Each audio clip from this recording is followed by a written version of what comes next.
আজকে আমি খুব মজার একটা রেসিপি শেয়ার করব। আপনারা যে কোনো সাগরের মাছ দিয়ে এই রেসিপিটা ট্রাই করতে পারেন। আর এটা আমার খুবই পছন্দ। অনেক সময় দেখা যায় জ্বর আসে বা শরীর খারাপ লাগে বা মুখে রুচি থাকে না, তখন এই টাইপের খাবারটা রান্না করে আপনারা খেয়ে দেখতে পারেন, অনেক মজা হয়। আমার দাদি যখন ছিল তখন এরকম রান্না করতো।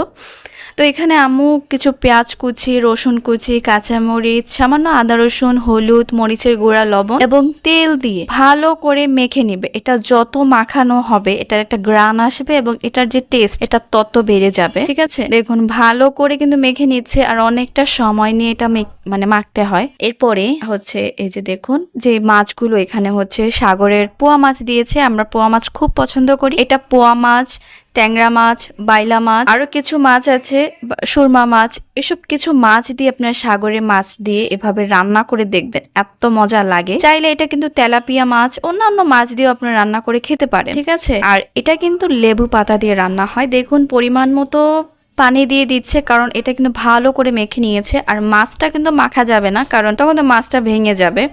আর যেভাবে এটা মাছটার সাথে মশলাটা মিশিয়ে দিচ্ছে, এভাবেই কিন্তু চুলায় বসিয়ে দিয়েছে।